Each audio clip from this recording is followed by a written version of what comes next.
One of the most important things you can do to get your house ready for sale is to declutter.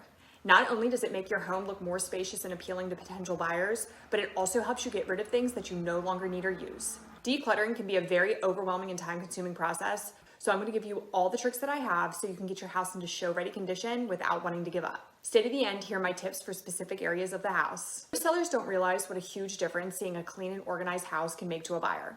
I hear all the time, why does it matter? It's my stuff and it doesn't come with the house. This is true, but here's the thing. It's a massive subconscious thing for the buyer. When they see piles of clothes and stuff cramped into closets or papers everywhere, all they think is this house is too small, it doesn't have adequate storage space, or this house is missing a specific room that they wanted, such as an office or a playroom. Buyers are also thinking this person is a mess, and that means they don't take care of the house. So not only can this make or break if someone makes an offer on your house, but it could also affect the price that they offer. Here's the thing. Decluttering is free, 100% free.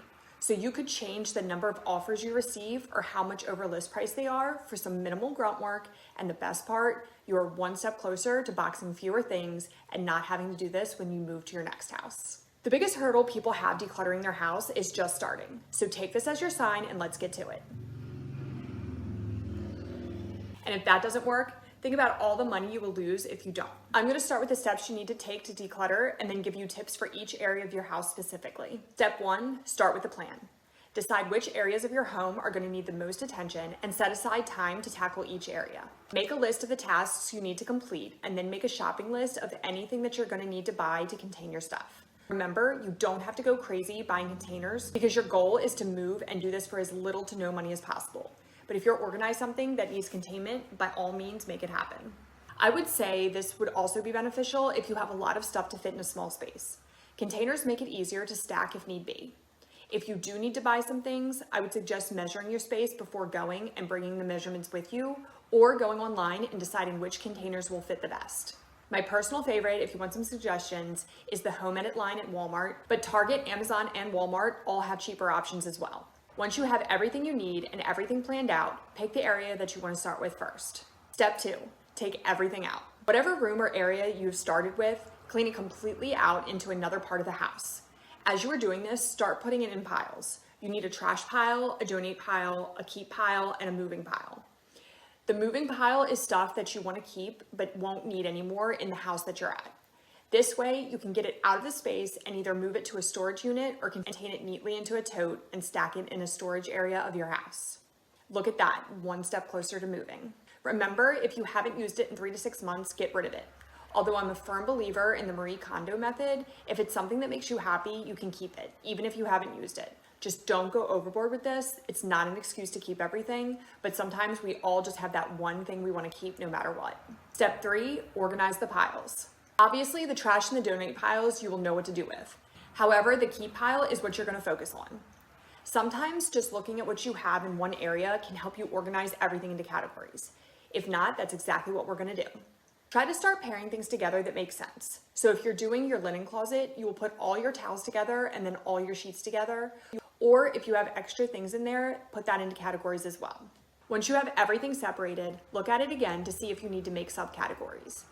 This is an important step, so don't take it lightly and just try to shove everything in together. Step 4, move it back. Now you're going to start getting rid of the trash, bag your donations, and put your moving pile into totes. Once that is completed, you can start putting everything back in an organized fashion. Think about how you use things so that you put them back in a convenient location. Things you use all the time, you're going to want front and center and easily reachable. Stuff you don't use as much, put it higher. Also, keep in mind the heights of things. If you have something that is super tall and only one tall shelf, that's where it's going to have to go. So make sure everything in that category goes with it. Sometimes it's like a puzzle and you just kind of have to play with it for a while to get it to fit. The good news is that since you did hopefully get rid of things, there should be enough room to get it all back in. Step 5, contain and label. Once everything is back in, this might be where you realize you need some containers. If you do, get them. After that, you can label. A label maker is a great investment if you don't already have one because you can easily take this to the new house and use it. I'm telling you, when buyers see a neatly organized and labeled closet, checkbooks are coming out. Actually, I don't even know if anybody uses those anymore, but whatever, you know what I mean, they really, really like it. Now that you know how to organize, I'm gonna give you some tips for each area of your home. Linen closets, get rid of any damaged or stained bedding or towels, or if you haven't used them in 6 months, toss them. Keep in mind, a lot of animal shelters are in desperate need of these, so that might be where you want to donate them. Kitchens.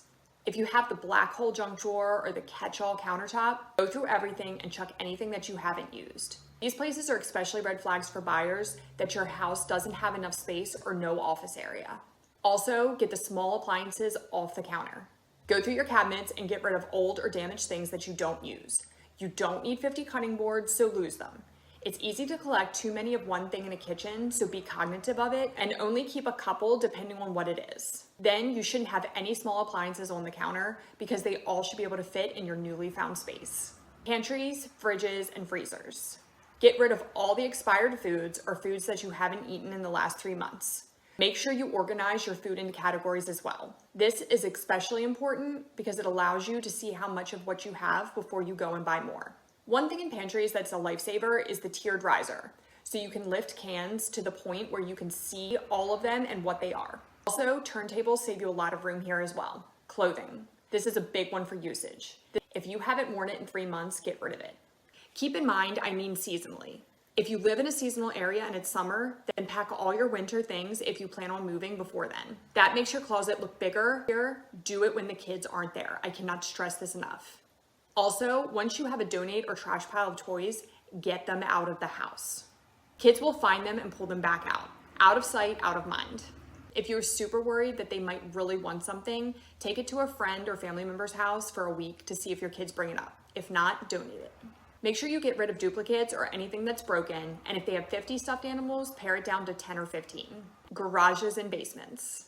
These are usually huge spots to get rid of items. These places are not as used, so a lot of stuff can accumulate here. So when you are done, it looks best if you put everything into totes of all the same color and size. It gives it a neat uniform look, and the cool thing is, when you go to move, you don't have to box it. Just don't forget to label it.